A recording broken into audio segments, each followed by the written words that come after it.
Hello friends, मैं हूं Devendra Sahu. YouTube के इस चैनल डी के मैथ्स ट्यूटर में आपका स्वागत है। आज हम दिसंबर 2011 के क्वेश्चंस को प्रैक्टिस करेंगे, पार्ट बी का। अगर आप चैनल में नए हैं तो प्लीज़ सब्सक्राइब कर लीजिए, बेल आइकन प्रेस कर लीजिए, वीडियो को कंप्लीट देखिए, कॉन्सेप्ट क्लियर हो जाएगा। और किसी भी तरह से यहाँ डाउट निकल के अगर सामने आता है तो आप कमेंट कर सकते हैं। So let's start.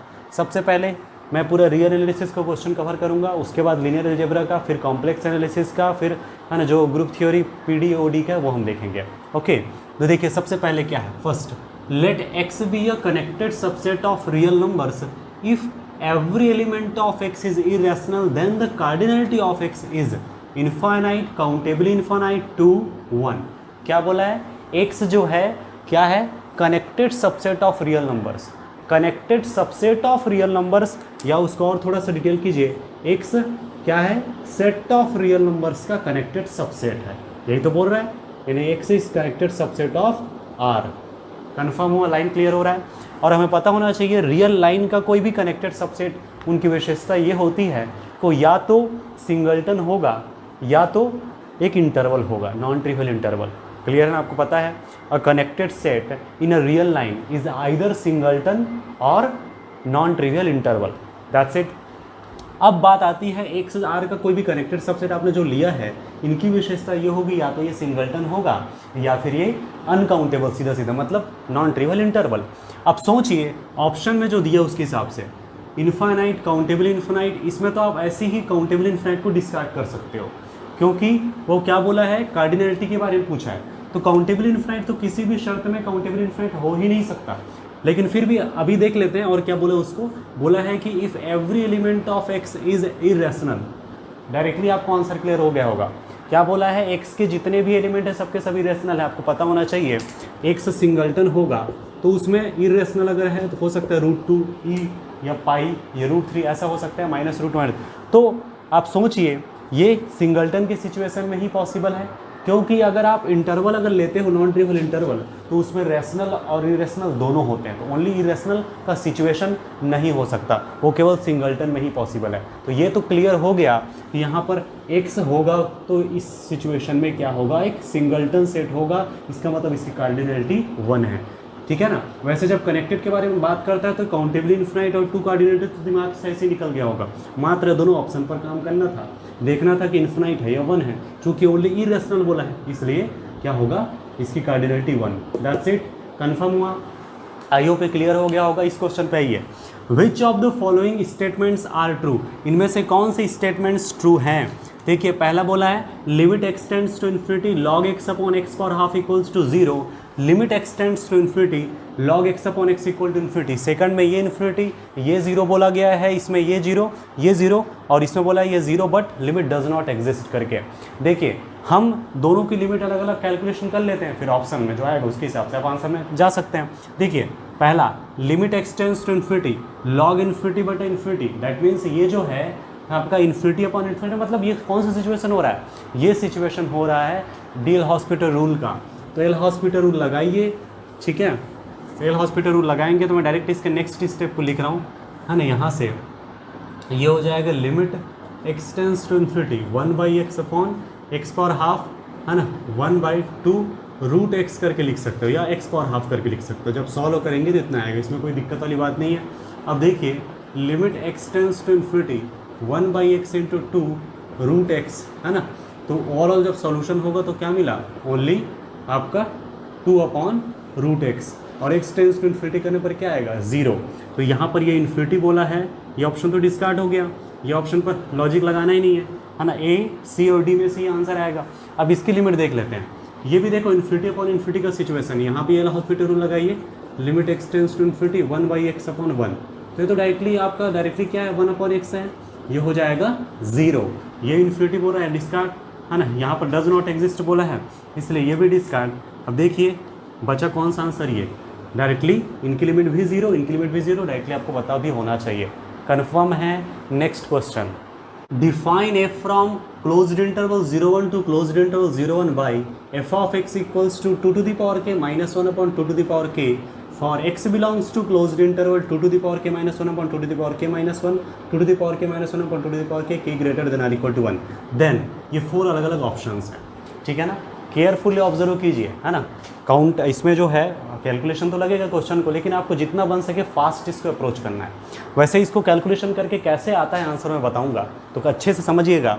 देखिए जो फंक्शन दिया गया है वो क्लोज्ड इंटरवल 0 1 पर डिफाइन है, और इस तरह से डिफाइन है कि f(x) equal to 2 to the power k minus 1/2 to the power k। और हमें बोला ये है कि मैं डायरेक्टली लिख दिया ना, then f is Riemann integrable, है ना, इफ़ करके कंडीशन दिया गया है। f जो है रीमान इंटीग्रेबल होगा, तभी तो इसका इंटीग्रेशन किया जा सकेगा। किसी भी बाउंडेड क्लोज्ड इंटरवल पर अगर फंक्शन डिफाइंड हो और वो स्पेशली रीमान इंटीग्रेबल हो, तभी उसका इंटीग्रेशन हम फाइंड कर सकते हैं। ये बात आपको पता होना चाहिए, ठीक है ना। और एक बात आपको ध्यान रखना है कि रीमान इंटीग्रेबल जो किसी भी क्लोज्ड इंटरवल पर निकाला जाता है, वो एक्चुअली सिंपली जो इंटीग्रेशन किया जाता है वही होता है। जैसे मैं अगर बोलूँ integration x into d x 1 से 2 लिमिट में आपको करना है, जैसे 0 से 1 लिमिट में आपको करना है, तो x² 2 0 to 1 1/2 आएगा, ठीक है ना। आप चाहे तो पूरा प्रोसीजर के साथ निकालिए रीमान इंटीग्रेबल में, या डायरेक्ट निकालिए, दोनों का मीनिंग सेम होता है बाउंडेड क्लोज्ड इंटरवल में। इस बात को नोट रखिए। Done, okay. इस पे आइए, फंक्शन डिफाइन है बाउंडेड क्लोज्ड इंटरवल में और रीमान इंटीग्रेबल है। फिर पूछा है क्या आता है, लेकिन फंक्शन अजीब तरीके से डिफाइन है, मतलब डायरेक्ट कोई कांस्टेंट फंक्शन है ऐसा भी नहीं है, क्योंकि यहाँ पर k रन करेगा, और डायरेक्ट x के फॉर्म में दिया ऐसा भी नहीं है। तो कैसे इसको करेंगे, तो ध्यान से ऑब्जर्व कीजिएगा। देखिए f(x) इक्वल टू, मैंने k greater than or equal to जब ऐसा लिखा रहता है तो आपको समझना चाहिए कि x का मतलब है 1 2 3 एंड सो ऑन जा रहा है। आप जब k इक्वल टू 1 रखेंगे तो क्या आएगा, ये होगा 2 power 1 minus 1 that is 2 minus 1 upon 2 upon यहाँ power 1 that is 2। Line clear. और यहाँ पर इंटरवल देखिए, फॉर x बिलोंग्स टू क्या हो जाएगा, आपने 1 रखा है, 2 power 1 minus 1 यानी 2 power 0 minus 1 यानी कि 1 minus 1, नीचे कुछ भी रहे, नीचे तो 1 होगा, तो 0/1 कितना हो जाएगा 0। अब ये तो एग्जैक्टली यही है, तो सेम आएगा ये तो, है ना, क्या आ जाएगा 1/2। कन्फर्म ना। अब देखिए f(x) इक्वल टू ये था इतना, जब मैंने k इक्वल टू 1 रखा, k इक्वल टू 2 जब रखेंगे तो कितना आएगा, k इक्वल टू 2 रखेंगे तो 2² minus 1 that is 4 minus 1 that is 3 upon 4। x belongs to, observe कीजिए कितना मिलेगा, ये कन्फर्म हो रहा है। इसी तरह से आप देख सकते हैं, अगर आप कितना रखेंगे, k इक्वल टू 3 रखेंगे तो आएगा 2³ माइनस 1 8 माइनस 1 दैट इज 7/8, और ये होगा x बिलोंग्स टू 3/4 7/8। ऐसे ये जाता जाएगा। याद रखिए आपको कहाँ से कहाँ तक करना है, 0 से लेके 1 तक करना है। डन। और पहले 0 to हाफ में डिफाइन है फंक्शन इस तरह से, हाफ टू 3 1/4 में डिफाइन है इस तरह से, 3/4 7/8 में डिफाइन है इस तरह से। अब फिर नेक्स्ट 7/8 टू 15/16 आएगा, उसमें देखिए ऐसे करते करते करते करते करते करते जा रहा है, लास्ट में इधर 1 होगा, क्योंकि आपको 0 से लेके 1 तक जाना है। आपको पता होना चाहिए प्रॉपर्टीज़ ऑफ इंटीग्रल, उसका हमें यूज़ करना है। जैसे ये होता है a to b, है ना, properties of definite integral actually, है ना, आप जानते हैं इसको 12th स्टैंडर्ड में ही से पढ़ा था।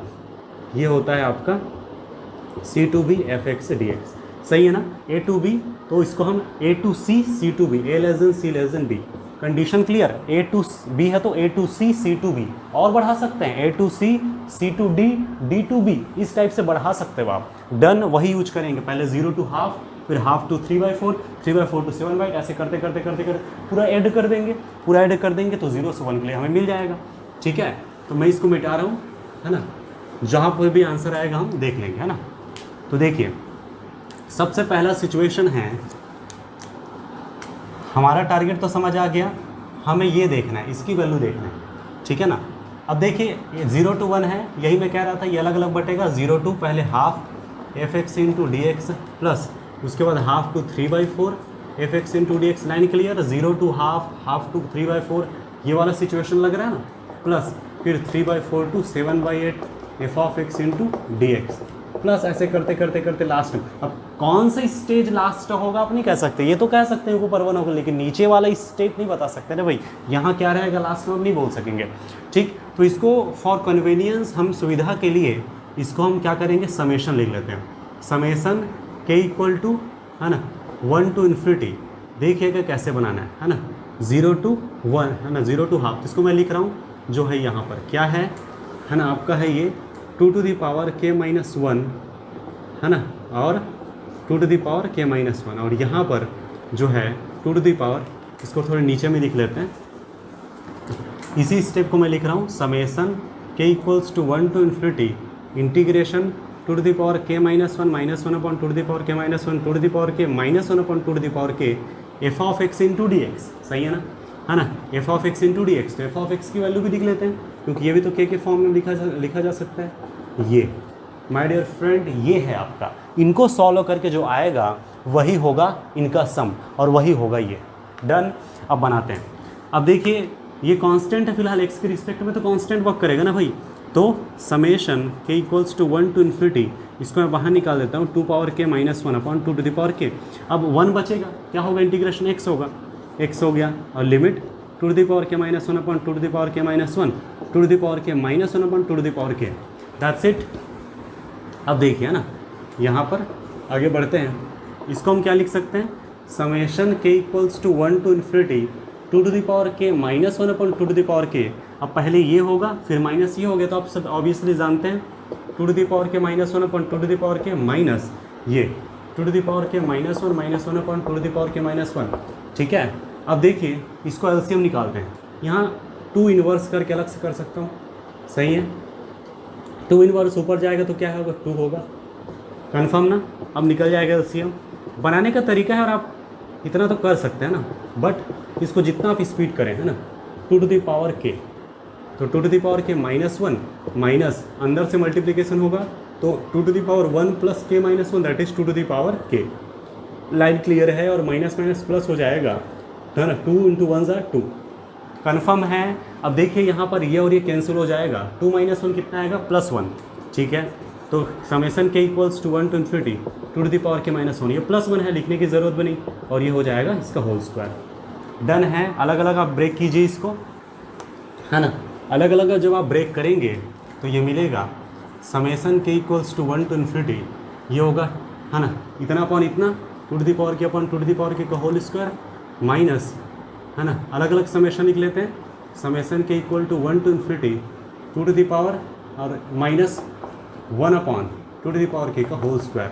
अब देखो ये कैंसिल हो जाएगा, summation k equals to 1 to infinity 1 by two to the power k minus, अब इसको क्या लिख सकते हैं 1 अपॉन, है ना, two to the power 2k, सही है ना। इसको क्या लिख सकते हैं 4 पावर k, क्योंकि two to the power k तो क्या हो जाएगा ये two to the power 2k, तो ये हो जाएगा 2 स्क्वायर यानी कि 4k, 4 पावर k करके। लाइन क्लियर है। अब देखिए अगर आप गौर करें, इसको मैं और एक लाइन ऐसे लिख रहा हूँ k और ये, अब देख के समझ आ रहा है कि ये जो है ना, कौन सा प्रोसीजर होने वाला है, कौन सा सीरीज बनने वाला है, ये होगा आपका जियोमेट्रिक सीरीज। ठीक है। बीच में माइनस का साइन है, ये भी ध्यान रखिएगा, ब्रैकेट का, है ना, विशेष रूप से आपको ध्यान रखना है। ये हो गया +1/4 का square plus and so on करके। अब सोचिए आपको पता है कि इन्फिनाइट टर्म्स के कंडीशन में आपको फार्मूला पता है, एस इन्फिनिटी होता है a/1 - r। ठीक है ना। ये फार्मूला आप अप्लाई कीजिए, इस पैटर्न के लिए लगता है ना ये a मतलब 1/a means first term, 1 - r means common ratio, 20/20 कीजिए 1/2 आएगा माइनस, आई होप आपको ये पता होगा 1 - 1/4, ये हो जाएगा 1/2, ये हो जाएगा 1/4/3/4, ये हो जाएगा 1 - 1/3, कितना आया 2/3। तो जो इंटीग्रेशन 0 to 1 f(x) × dx जो भी दिया गया है वो आएगा 2/3। अब देखिए कौन सा ऑप्शन है, आई थिंक फर्स्ट ऑप्शन है, तो फर्स्ट ऑप्शन आपका करेक्ट होगा। अब ये समझाने की वजह से थोड़ा डिटेल और अच्छे से किया है, इसको आप जितना फास्ट आप बना सकें ज़्यादा बेटर है, लेकिन खुद से ज़रूर बनाकर देखिएगा। नेक्स्ट क्वेश्चन देखिए, लीनियर अलजेब्रा का क्वेश्चन है, let a equals to 000 - 4 1 000 01 05 0010 then a Jordan canonical form of A is JC form या फिर Jordan canonical form of A is करके, ये अलग अलग मैट्राइसेस दिए गए हैं, ये और ये, ठीक है ना। और चारों देख करके समझ आ रहा है 1 - 1 1 2 - 2 डायरेक्टली आइगन वैल्यूज़ हैं, यहाँ भी आइगन वैल्यूज़ होगा, है ना। देख के समझ आ रहा है कि ये तीनों जो है अपर ट्रायंगुलर मैट्राइसेस है और ये तो सीधा सीधा डायगोनल मैट्राइसेस है, ठीक है ना। और जो भी आइगन वैल्यूज़ होता है वो जो डायगोनल एंट्रीज में होता है वही आइगन वैल्यूज़ होता है इस सिचुएशन में, ये देख के समझ आ रहा है।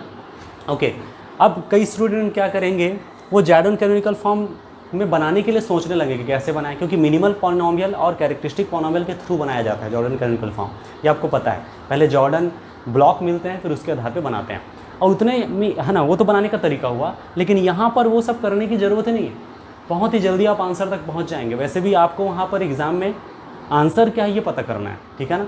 तो देखिए आपको मैट्रिक्स दिया हुआ है, उस मैट्रिक्स का जॉर्डन कैनोनिकल फॉर्म पूछा इनमें से कौन सा है। आपको ये भी पता है कि जो भी मैट्रिक्स होता है उनका, जो भी स्क्वायर मैट्रिक्स होता है उनका जॉर्डन कैनोनिकल फॉर्म जो निकल के सामने आता है, विशेषता ये होती है कि जॉर्डन कैनोनिकल फॉर्म और जो दिया गया मैट्रिक्स दोनों आपस में क्या होते हैं, सिमिलर होते हैं, दोनों एक दूसरे के सिमिलर होते हैं। सिमिलर होने का मतलब दोनों की abstract property all are same, that means उनकी ट्रेस इक्वल होगी, डिटर्मिनेंट इक्वल होगी, आइगन वैल्यूज इक्वल होगी, रैंक इक्वल होगी, नलिटी इक्वल होगी, डायगोनलाइजेबिलिटी इक्वल होगी, ट्रायंगुलराइजेबिलिटी इक्वल होगी, इतनी जितने भी प्रॉपर्टीज़ हैं एब्स्ट्रैक्ट वो सबके सब इक्वल होते हैं।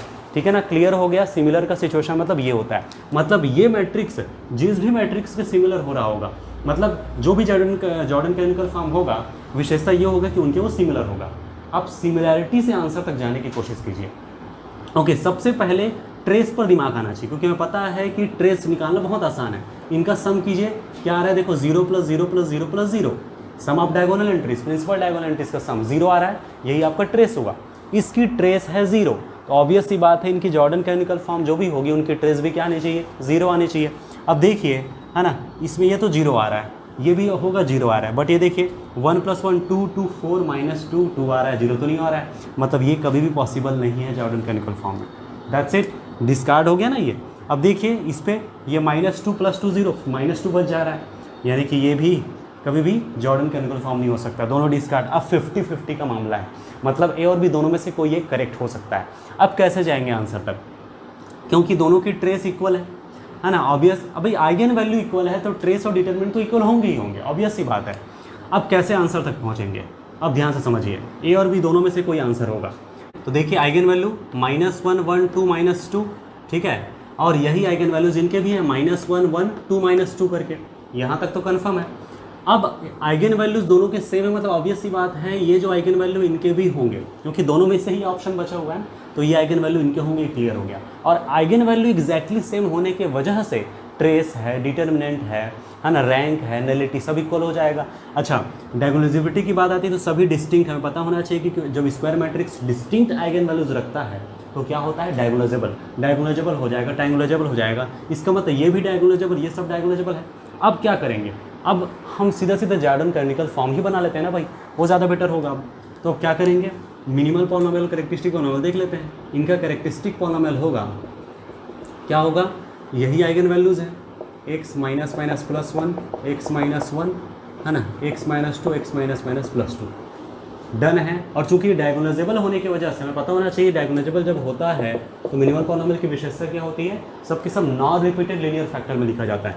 तो नॉन रिपीटेड लीनियर फैक्टर का मतलब इसके पावर में कुछ रहना चाहिए। तो एक खास बात यह है कि already non repeated linear factor में है, तो डायरेक्टली यही होगा। समझ आ गया, ये प्रोडक्ट के फॉर्म में लिखना है, ठीक है।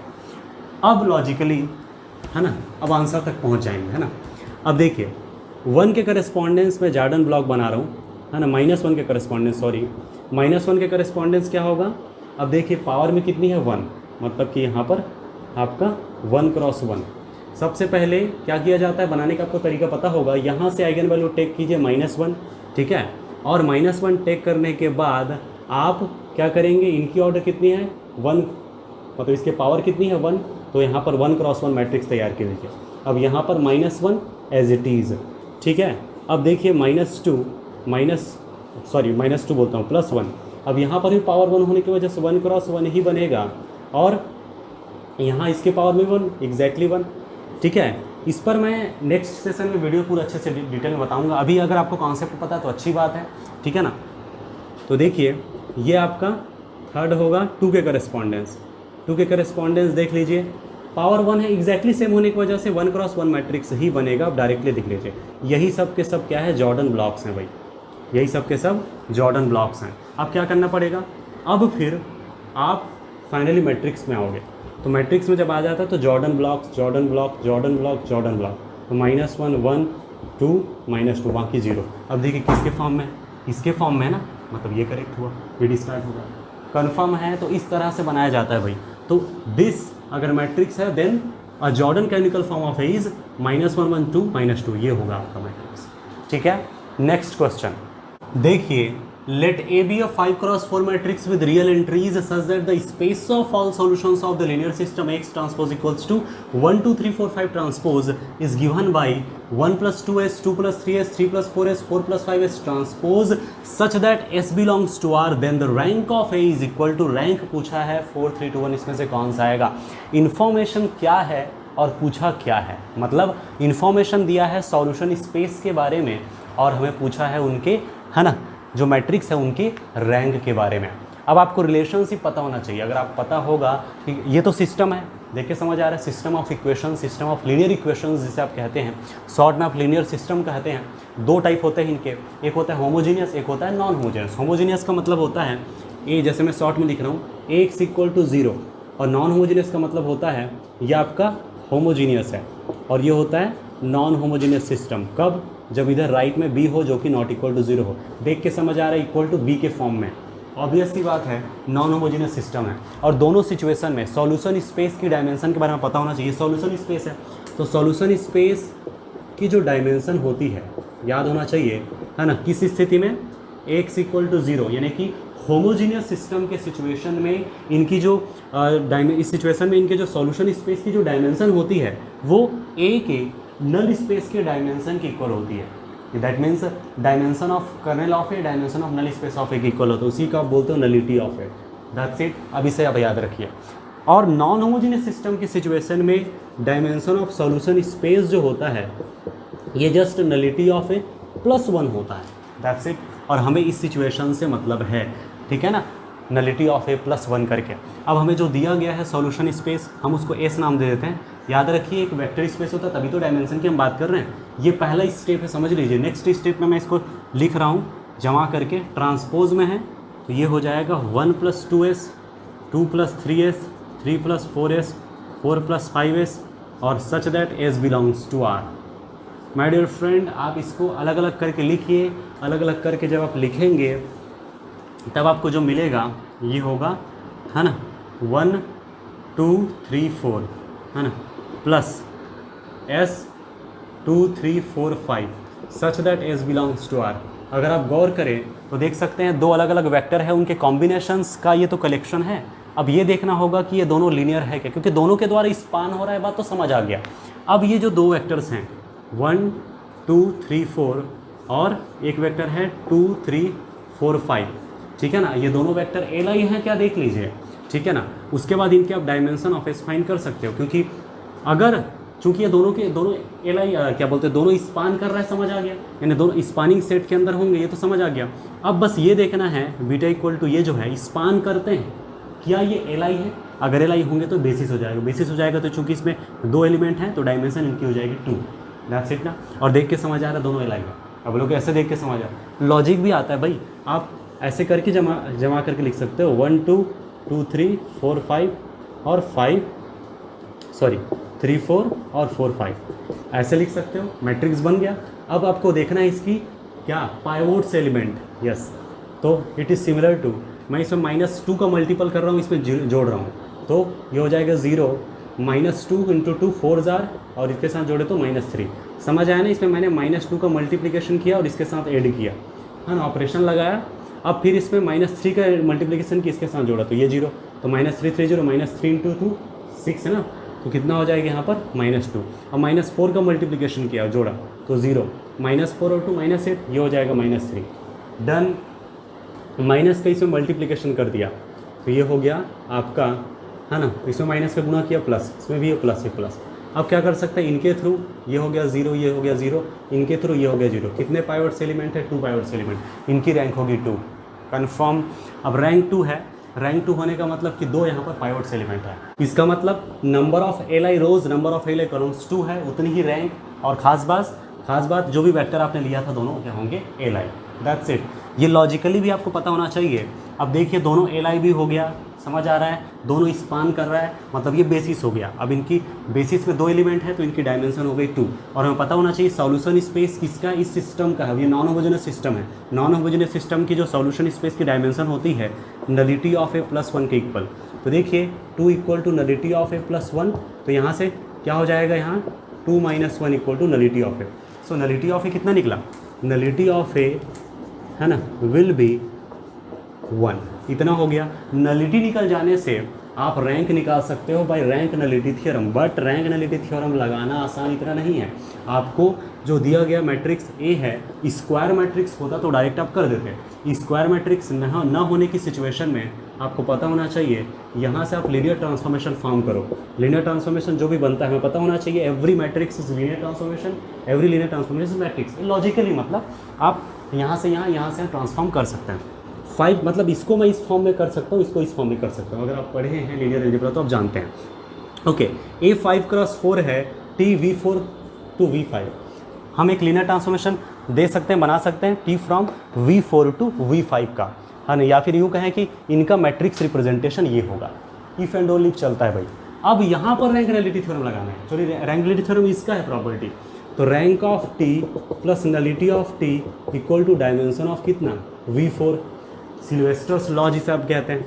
तो रैंक चूंकि इसी करस्पॉन्डेंस है, तो rank of A plus nullity of A dimension of E4 4, rank of A plus nullity of A कितना है 1 equal to 4, rank of A equal to 4 - 1 that is 3, rank of A ही तो पूछा था, आंसर है 3, confirm. Next question, suppose the matrix A equals to 40 - 29 - 11 - 18 30 - 12 26 24 - 50 has a certain complex number lambda non-zero as an eigenvalue। that means ये हुआ कि इनके पास एक पहले से आइगन वैल्यू है एक नॉन ज़ीरो कॉम्प्लेक्स नंबर के तौर पे as an eigen value.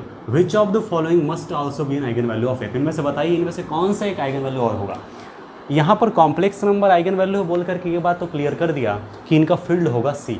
Okay, और हमें पता होना चाहिए कि फील्ड सी है, ठीक है। और ये कौन सा है, 3x3 मैट्रिक्स है। तो जितने भी आइगन वैल्यूज़ होते हैं या तो रियल होते हैं तो कॉम्प्लेक्स होते हैं। मतलब इनके पास आइगन वैल्यू कितने एग्जिस्ट करेंगे, 3 ठो। 3x3 मैट्रिक्स है भाई, ऑब्वियस सी बात है। इनके पास 3 आइगन वैल्यू होंगे, जिसमें से एक आइगन वैल्यू ऑलरेडी दे दिया गया है और वो है लैम्डा। और पूछा गया है कि अब बचे 2 आइगन वैल्यू हैं, उनमें से कौन सा होगा, ऑप्शन में दे दिया है।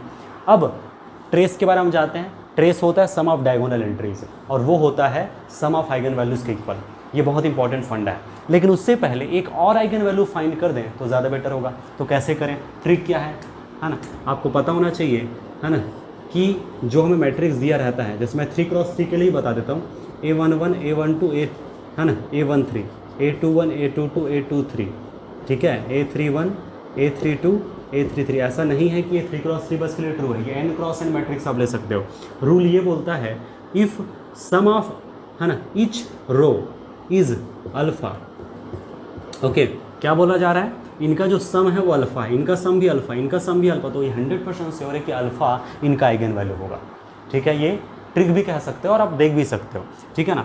ये कॉलम के लिए भी लागू होता है। इसी तरह से sum of each column is alpha, मतलब इनका सम भी अल्फ़ा, इनका सम भी अल्फ़ा, इनका सम भी अल्फ़ा, यानी इनका सम करने से हमें अल्फ़ा अल्फ़ा अल्फ़ा मिल रहा है, तो अल्फ़ा आइगन वैल्यू। अब ऐसा भी सिचुएशन होता है कि रो का सम भी अल्फ़ा आ रहा है और कॉलम का सम भी अल्फ़ा आ रहा है, तो 2 बार अल्फ़ा अल्फ़ा होगा, ऐसा नहीं।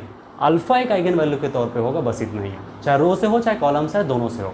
डन है, तो फिलहाल लॉजिकली समझ आया, ये अल्फ़ा ये अल्फ़ा ये alpha, alpha is an eigen value. That's it, logic clear है तो इस पर अप्लाई कीजिए। इनका सम देखिए कितना आएगा, 40 - 40 0, ये आएगा 30 - 30 0, ये आएगा आपका 50 - 50 0। इनका सम 0, इनका सम 0, इनका सम 0, तो यहाँ अल्फ़ा के जगह क्या है 0। सो 0 is an eigen value. That's it ना। एक आइगन वैल्यू दिया है लैम्डा, एक आइगन, इसको मैं लैम्डा 1 ले लेता हूँ, और एक आइगन वैल्यू जो हमने निकाला वो है 0। हमें ज्ञात करना है लैम्डा 3, ठीक है ना। और सम ऑफ आइगन वैल्यूज़ ट्रेस देख लेते हैं। ट्रेस कितना है, 40 + 30 - 50, और trace sum of eigen values के इक्वल होता है। तो आइगन वैल्यूज़ का सम लैम्डा 1 + लैम्डा 2 + लैम्डा 3, ये हो गया आपका 70 माइनस ये लैम्डा 1 की जगह में क्या है, लैम्डा +0 + लैम्डा 3 = 20। लैम्डा 3 फाइंड करना है, 20 - लैम्डा। जो बचा हुआ आइगन वैल्यू है वो क्या है, 20 - लैम्डा। सो आंसर देख लीजिए C, confirm. Next question, the determinant of the matrix, ये आपका मैट्रिक्स है, देख के समझ आ रहा है कौन सा ऑर्डर का है ना, 6x6 ऑर्डर का है, ठीक है ना। ये तो आपको पता ही है कि स्क्वायर मैट्रिक्स का ही डिटर्मिनेंट देखा जाता है। स्क्वायर मैट्रिक्स है 6 ऑर्डर का, दैट इज 6x6 मैट्रिक्स है। पूछा इनका डिटर्मिनेंट, अब पूछा तो डिटर्मिनेंट ऑब्वियसली, लेकिन इसको निकालना सिंपली मेथड से क्या निकालना पॉसिबल है? नहीं, डायरेक्टली तो पॉसिबल नहीं है ना। उस टाइप से कौन करेगा भाई? दूसरा तरीका हो सकता है कि इनके आइगन वैल्यूज़ को फाइंड करो, है ना, एक वो तरीका है ना, ठीक है ना, एक वो तरीका है, लेकिन वो भी मुश्किल जाएगा। मैं ट्रिक बता रहा हूँ, ट्रिक को अच्छे से अप्लाई करना और समझिएगा अच्छे से। अगर ये होता है प्रिंसिपल डायगोनल एंट्रीज, ये होता है आपका माइनर डायगोनल एंट्रीज, दोनों डायगोनल्स तो होते हैं। जब डायगोनल एंट्रीज बस में एंट्रीज हो, बाकी एल्सवेयर जीरो हो, बाकी सब के सब जीरो हो, एंट्रीज जो है केवल डायगोनल एंट्रीज में एंट्रीज हो, है ना, नॉन जीरो एंट्रीज, और वो भी एक ही एंट्रीज होना चाहिए। जैसे यहाँ 1 है तो पूरा 1 1 1 1 1, 2 है तो पूरा 2 2 2, या हो सकता है 2 है तो पूरा 2 2 2, 3 है तो पूरा 3 3, इस टाइप से होगा, है ना, और बाकी सब के सब जीरो। तो इस सिचुएशन में इनका डिटरमिनेंट कैसे देखा जाता है वो देखिए। इनका डिटरमिनेंट होगा, इसको ए ले लेते हैं, तो determinant of A equals to होगा, आप देखिएगा, गौर कीजिएगा, इसमें एक स्क्वायर मैट्रिक्स बन रहा होगा 2 क्रॉस 2 का, और वो ये है, कन्फर्म हो रहा है ना। जब इसमें एंट्रीज है, इसमें एंट्रीज है, तो इसमें एक मैट्रिक्स बन रहा होगा 2 क्रॉस 2 का, उस मैट्रिक्स का आपको डिटरमिनेंट देखना है। तो डिटरमिनेंट निकालिए, कितना आएगा 1 -4, 1 -4 यानी कि -3 के पावर में ग्रेटेस्ट इंटीजर ऑफ ओवरऑल की ऑर्डर कितनी है 6, और इनकी ऑर्डर कितनी है 2, ठीक है, तो -3 के होल पावर 3। अब चूंकि 3 ग्रेटेस्ट 3 ऑलरेडी इंटीजर है, तो इसका ग्रेटेस्ट इंटीजर ये जो करते होगा। अब 3 पावर -3 का whole power 3, -3 × -3 × -3, that is -27। Done है। इस टाइप का कोई भी एग्जाम्पल आता है जो मैंने ट्रिक बताया अभी, उसको अप्लाई कीजिएगा। यहाँ पर जो भी मैट्रिक्स बनेगा उनका डिटरमिनेंट देखना है, और डिटरमिनेंट के होल के पावर में दिस अपॉन दिस, और इनका ग्रेटेस्ट इंटीजर, ठीक है, ग्रेटेस्ट इंटीजर मतलब स्मॉलेस्ट इंटू नियरेस्ट इंटीजर। अब डायरेक्ट इंटीजर आ रहा है तो जो कहते होगा, तो यहाँ पर हो गया -27, ये हो जाएगा आंसर नंबर सी। क्लियर हुआ? Next question, for a positive integer n, let Pn denote the space of all polynomials P of x, obviously vector space होता है ना, vector space of all polynomials P of x with coefficients in R such that degree P of x less than R equal to n। इसका मतलब ये हुआ कि at most degree n, है ना, कि जो पॉलिनोमियल्स है उनको ये कलेक्ट करता है, खास बात है वेक्टर स्पेस फॉर्म करता है, ठीक है। And let Bn equals to 1x x² and so on x power n b, इस स्टैंडर्ड बेसिस को शो करता है, ठीक है, स्टैंडर्ड बेसिस या नेचुरल बेसिस या यूजुअल बेसिस आप कह सकते हैं, है ना। Pn के लिए Pn या फिर Rn करके भी शो करते हैं, Rn ओवर x करके, ये आपका तरीका हो सकता है, जो भी हो, अब जो दिया उसके हिसाब से हम हैंडल करेंगे। अब देखिए ये बेसिस है इनका, क्योंकि यहाँ पर आपको पता होना चाहिए Pn, है ना, एटमोस्ट डिग्री n पॉलिनोमियल्स को कलेक्ट करेगा। इसका मतलब जो बेसिस होगा उसमें कहाँ तक जाएगा, एटमोस्ट डिग्री n मतलब x पावर n तक जाएगा, 1x x² and so on x power n, आप सब जानते हैं ये चीज़, ठीक है। Be standard basis of Pn if t from P3 to P4 is linear transformation defined by t of P of x equal to x² p dash of x plus integration 0 to x p of t into dt and a equals to aij 5 × 4 is matrix of t with respect to B3 and B4, then पूछा गया है ये matrix representation किए बिना आप कैसे entries को बता सकते हैं, मतलब आपको मैट्रिक्स रिप्रेजेंट करना है, जो आपको बोला है ए। अब यहाँ मेहरबानी है कि 5 × 4 लिख दिया, नहीं तो आपको लॉजिकली पता होना चाहिए ये P3 है P4 है, ठीक है ना। P3 है तो डायमेंशन कितनी होगी, देखिए n पावर n तक गया तो डायमेंशन कितनी है n, और 1 जोड़ दीजिए n+1, तो 3 है तो डायमेंशन कितनी होगी 4, और 4 है तो डायमेंशन कितनी होगी 5। P3 की डायमेंशन 4, P4 की डायमेंशन 5, तो जो मैट्रिक्स बनेगा वो क्या होगा 5 × 4 मैट्रिक्स ऑब्वियसली।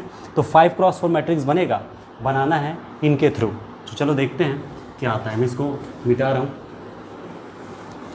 तो सबसे पहले बेसिस पर फोकस करना है, B3 यानी कि 1x x² x³, तो देख सकते हैं कितने 4 बेसिस में 4 एलिमेंट है ना भाई, इसका मतलब क्या होगा P3 की जो डायमेंशन वो कितनी होगी 4 होगी, यहाँ से भी आपको क्लियर हो रहा है। और B4 की बात करें तो 1x x² x³ x power 4, तो देख सकते हैं 5 एलिमेंट, तो P4 की डायमेंशन होगी 5, दैट्स इट। अब देखिए T ऑफ जो भी रहता है B3 है ना, T from P3 to P4 था, तो P3 से जो भी बेसिस है उनके इमेजेस देखेंगे, और जो भी इमेजेस आएंगे उनको आप P4 के जो बेसिस पे वेक्टर उनके करस्पॉन्डिंग जमाएंगे, अरेंज करेंगे। तो देखते हैं T ऑफ 1 क्या आया। T ऑफ 1 देखिए, फिर T ऑफ x, फिर T ऑफ x², उसके बाद फिर T of x³। Okay, T of 1 याद रखिए, जब पी ऑफ एक्स है तो x square into P days of x plus, है ना। ओके, मैं नेक्स्ट स्टेप पे क्या कर रहा हूँ, पी डेज ऑफ एक्स का मतलब तो d by d x p of x है, ये तो क्लियर है। इनको आप चाहे तो directly 0 to x p of t into d t रहता है ना, तो आप डायरेक्टली इसको p of x into d x कर लीजिए और यहाँ पर लिमिट पे लॉजिक मत लगाइए। 0 टू एक्स है, P of T D T है, ऑब्वियस सी बात है integration P of x into d x है, कन्फर्म ना। तो ये है आपके पास, ऐसे लॉजिक आना चाहिए ना। अब बनाना है, इसके जगह पे 1 है तो 1 का डेरिवेटिव होगा 0, एक्स स्क्वायर इंटू 0 0, 0 प्लस, है ना। अब 1 का डिफरेंस, 1 का इंटीग्रेशन कितना होगा, x P T of x देखते हैं। जब यहाँ पर x होगा तो x square into 1 plus x square by 2, तो ये आपका हो जाएगा x square plus x square by 2, मतलब ये ओनली x है, ये 3x स्क्वायर बाई 2 है। इसकी बात करें, एक्स स्क्वायर जब रखेंगे तो एक्स स्क्वायर इंटू 2x और ये होगा एक्स क्यूब बाई 3, तो कितना हो जाएगा, है ना। इसको मैं यहाँ लिख रहा हूँ 2x cube plus x cube by 3, मतलब ये 6 1 7 एक्स क्यूब बाई 3, डन।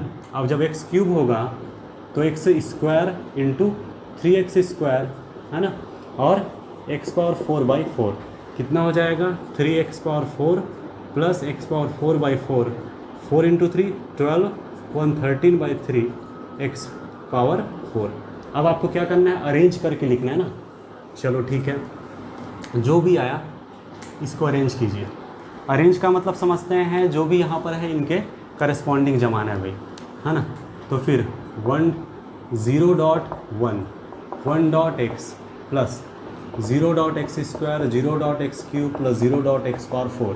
अब ये 0 डॉट 1 0 डॉट एक्स प्लस 3/2, ये हो जाएगा x square plus 0 dot x cube plus 0 dot x power 4, ठीक है ना।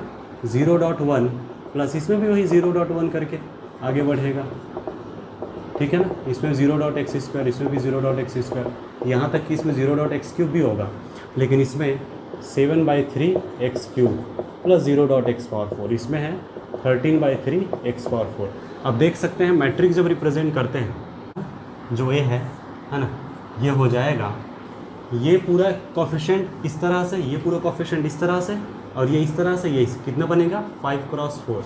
तो देखिए 0 1 0 0, है ना, और 0 गैप में लिखते हैं थोड़ा। अब ये होगा 0 0 3/2 0, है ना, और 0, फिर है 0 0 0 7/3 0, फिर है 0 0 0 0 13/3 करके। याद रखिए आपको, ये है इस तरह से, ये है इस तरह से, ये है इस तरह से, ये है इस तरह से, है क्या ये A11 A12 A13 A14 A21 A22 A23 A23, है ना, A24 A31 A32 A33 A34, हमें उससे मतलब है 32 और 34 से, A32 A33 यानी कि A32 और A33, बाकी सब डिस्कार्ड, हमारा आंसर हो जाएगा B। क्लियर है। देखिए, let n be a positive integer and let Hn be the space of all n cross n matrices equal to Aij with entries in R satisfying Aij equals to ARS whenever I plus j equals to R plus S, where Ij RS running from 1 to n, that is 1 2 3 ऐसे करते करते कहाँ तक जाएगा, n तक जा रहा है, ठीक है। Then the dimension of Hn as a vector space over R, जो Hn है वो फील्ड R पर एक वेक्टर स्पेस फॉर्म करता है, और वेक्टर स्पेस फॉर्म करता है तो इनकी अपनी डायमेंशन होगी। तो इनकी डायमेंशन क्या है पूछा गया है, इनमें से कोई भी एक आंसर होगा। अब डायमेंशन फॉर्म करना है, यहाँ पर n की मिनिमम वैल्यू नहीं दी गई, तो हम अपने हिसाब से 2 3 4 ऐसा कुछ भी ले सकते हैं। तो हम समझने की व्यू से हम लेने की, है ना, कोशिश करते हैं। n = 2 ले लेते हैं, डायरेक्ट n न लेकर के n = 2 ले लेते हैं, इससे ज़्यादा अच्छे से क्लियर होगा। n = 2 लेने का मतलब है a जो है हमारा Aij है, ये 2×2 मैट्रिक्स बना, A11 A12 A21 A22, इससे ऑप्शन डिस्कार्ड करने की कोशिश करते हैं। सबसे ज़्यादा बेहतर तरीका होता है कि आप ऑप्शन को डिस्कार्ड करते हुए आंसर तक पहुंचिए, ठीक है। अब ये हमारा 2×2 है, सोचिए यहाँ पर कंडीशन क्या दिया गया है हमें, जो भी मैट्राइसिस होगा Hn एक्चुअल में ऐसे मैट्राइसिस को कलेक्ट करता है जो इस कंडीशन को होल्ड करता है। अब इस कंडीशन को होल्ड करने का मतलब है जो इस कंडीशन को होल्ड करता है, लेकिन कब कब, जब जब ये कंडीशन होगा, यानी जब जब I plus J R plus S के इक्वल होता है तब ये दोनों इक्वल होगा, और ऐसे ही कंडीशंस वाले मैट्राइसेस को वो कलेक्ट करता है। तो सोचिए, अब ये इसके लिए तो कोई दूसरा आएगा नहीं, ये तो है अपने आप में A21 A12, देखो 2 + 1 3, 1 + 2 3, है ना भाई। A11 के लिए तो कोई ऑप्शन नहीं, तो रहना ही पड़ेगा। A22 के लिए we have no option, but A21 के लिए है A21 A12, ये दोनों इक्वल है। क्यों? बिकॉज 1 + 2 = 2 + 1। देख लीजिए AI J ARS इक्वल है, because I + J R + S equal है। 2 + 1 1 + 2 कितना होता है भाई? 3 = 3 ना, तो ये दोनों इक्वल हुआ। अब ये दोनों इक्वल होने का मतलब क्या होता है? मैं बताया था जब डायमेंशन फाइंड करना रहता है तो हम मैट्रिक्स टेक कर लेते हैं, उस मैट्रिक्स है ना कि जो रैंक है, मतलब यूँ कहें कि उस मैट्रिक्स में कितने LI चॉइसेस हैं वो देखते हैं, या फिर ओवरऑल में से हम जो LD जो प्रॉब्लम क्रिएट कर रहा था उसको हटाते हैं। यहाँ पर हम LI चॉइस के बारे में बात करेंगे। अगर लीनियर अलजेब्रा आपने पढ़ा है तो ये ऑब्वियस सी बात है, आपको ये टेक्निक पता ही होगा। तो देखिए इनकी अपनी एक चॉइस है LI, सिंगल चॉइस। अब ये चूंकि दोनों एक दूसरे के ऊपर डिपेंडेंट हो गया, क्योंकि दोनों इक्वल है, दोनों इक्वल है मतलब एक ही है ना, दोनों मिला के एक ही है, तो यहाँ से एक LI चॉइस, अब इनके एक LI चॉइस, टोटल कितनी चॉइस हुई? 3। टोटल 3 LI चॉइस है इस मैट्रिक्स की, इस आर्बिट्रेरी मैट्रिक्स की। समझ लीजिए HN की डायमेंशन होगी 3, दैट्स इट। HN की डायमेंशन होगी 3। अब 3 को आप कैसे जमा कर सकते हो? क्या ये 2² हो सकता है? N = 2 लियो, 2² नहीं हो सकता। क्या 2² - 2 + 1 होगा? 4 - 2 + 1, 2 + 1 3। ये डिस्कार्ड नहीं हो पा रहा है, ये डिस्कार्ड तो हो गया है ना, क्योंकि 2² 4 होता है जो 3 के इक्वल नहीं है, तो इस एग्जाम्पल से ये डिस्कार्ड हो गया, बट ये डिस्कार्ड नहीं हो रहा है। सेकंड की बात कर लेते हैं 2n + 1 की, तो 2 × 2 + 1, ये तो 5 आएगा, नॉट इक्वल टू 3, ये भी डिस्कार्ड हो गया। लास्ट ऑप्शन 2 × 2 - 1, 4 - 1 3, है ना, ये भी 3 आ रहा है, मतलब ये डिस्कार्ड नहीं हो रहा है, क्योंकि हमें पता है 3 LI चॉइस है तो डायमेंशन 3 होगा। अब ये दोनों में से कोई आंसर होगा, या तो B या तो D। अब N = 3 लेकर देख लेते हैं। N = 3 मतलब 3 × 3 मैट्राइसेस के लिए, ठीक है, तो मैंने N = 3 टैग किया। ओके, N = 3 लेने से आप AIJ 3 × 3 कितना हो जाएगा? ये होगा आपका A11 A12 A21 A13 A21 A22 A23 A31 A32 A33, ये आपका 3 × 3 मैट्रिक्स है। कितने LI चॉइस है? ये सिंगल, चूँकि 2 + 1 1 + 2 3 3, मतलब ये दोनों इक्वल, इसके लिए यहाँ से एक चॉइस। 3 + 1 4 होता है, 2 + 2 4 होता है, 1 + 3 4 होता है, मतलब तीनों इक्वल। ये इनकी एक चॉइस सिंगल, 3 + 2 2 + 3 5 होता है, इनकी एक चॉइस, इनकी एक चॉइस। टोटल देखिए 1 2 3 4 5 चॉइस। अच्छा, इसमें रख कर देखिए 3² - 3 + 1, 9 - 3 + 1, 10 - 3 कितना आ रहा है? 7। अब इन्हें कितने चॉइस है यहाँ पर? 1 2 3 4 5 चॉइस है, मतलब डायमेंशन 5 होगी। और ये 7 5 इक्वल हो सकता है क्या? नहीं, मतलब ये होगा आपका इनकरेक्ट। बचा आंसर D, यही करेक्ट होगा। पहले जो आया था कितना था? 3 आया था, 2 × 2 - 1, ठीक है। अभी कितना है? 5। देखो 2 × 3 - 1 5, ठीक है। जब 4 × 4 लोगे ना तो 2 × 4 - 1 होगा, है ना। और इसी तरीके से जब आप n लेंगे तो 2n - 1 होगा, तो यही आपका आंसर होगा D, करेक्ट है। एक और question, let A be a 3 × 3 matrix with real entries such that determinant of A = 6 and the trace of A = 0। If determinant of A + I 0 then the eigen values of A are. ये पूछा गया। 3 × 3 matrix है तो 3 eigen values होंगे, तो कौन कौन से इसमें से हैं वो ऑप्शन पूछा गया।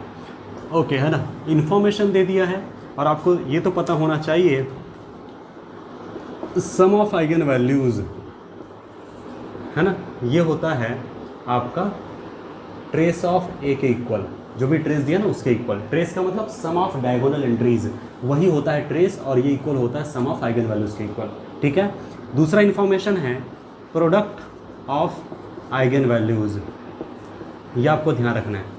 Product of eigen values equal होता है डिटर्मिनेंट ऑफ A के, यानी किसी मैट्रिक्स की, स्क्वायर मैट्रिक्स के जो डिटर्मिनेंट होती है वही एक्चुअली क्या होता है?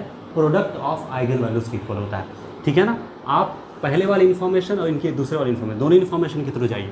क्या लिखा है? पहले डिटर्मिनेंट ऑफ A = 6 बोला है, ठीक है, इसी को देख लेते हैं। यानी कि जो प्रोडक्ट ऑफ आइगन वैल्यूज है वो 6 आना चाहिए। पहला ऑप्शन में देखिए -6 आएगा, ये ऑप्शन डिस्कार्ड। माइनस प्लस, है ना, 6 आ रहा है, ठीक है, ये पॉसिबल है। -6 आ रहा है, ये भी डिस्कार्ड। +6 आ रहा है ये। अब ये B और D में से आंसर होगा। इसके थ्रू मैंने पता लगा लिया। सोचिए, अब हमें पता है कि ट्रेस होता है सम ऑफ आइगन वैल्यूज़ के इक्वल। क्या बोला, ट्रेस जो है 0 है, मतलब कि सम ऑफ आइगन वैल्यूज़ क्या आना चाहिए, 0 आना चाहिए। ओके, तो देखिए -4 + 2 कहाँ से 0 आएगा, ये भी डिस्कार्ड ना। ट्रेस 0 यानी सम ऑफ आइगन वैल्यू 0 होना चाहिए। इनका सम -2 आ रहा, तो यहाँ पर तो गड़बड़ हो गया। इनका सम आ रहा है -3 + 3 यानी 0, तो ये तीनों डिस्कार्ड है। ऑब्वियस सी बात है, आंसर होगा यही। कन्फर्म ना। प्रोडक्ट कीजिए +6, ऐड कीजिए 0, डन। अब ये क्यों दिया है, ये कन्फर्मेशन के लिए दिया। ऐसा जरूरी नहीं कि देगा, दिया है तो उसका फ़ायदा उठाइए, कन्फर्मेशन कीजिए, है ना। डिटर्मिनेंट ऑफ a + i 0, देख लीजिए हो रहा है कि नहीं हो रहा है। आप कैसे करोगे, आपको पता होना चाहिए ए जो है, जो भी मैट्रिक्स है उनकी आइगन वैल्यूज पता कर लिए कि -1 है, -2 है, 3 है, और तीनों डिस्टिंक्ट है। जब तीनों डिस्टिंक्ट है मतलब ए होगा डायगोनलाइजेबल। इसका मतलब क्या हुआ, ए इज सिमिलर टू -1, -2, 3 और बाकी सब के सब 0। और इसका मतलब a + i is similar to a + i, है ना। ये किसके सिमिलर हो जाएगा, a + i। i का मतलब आइडेंटिटी मैट्रिक्स है भैया, ध्यान रखिए।